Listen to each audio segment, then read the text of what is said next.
নাকি লাগবে পানি কারো।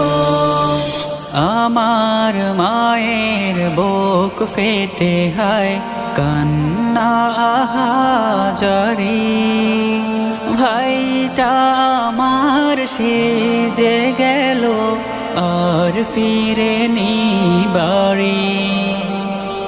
বড্ড মাসুম মুখখানি তার, পানির বোতল হাতে, আন্দোলনে প্রাণটা দিল কোন সে অপরাধে।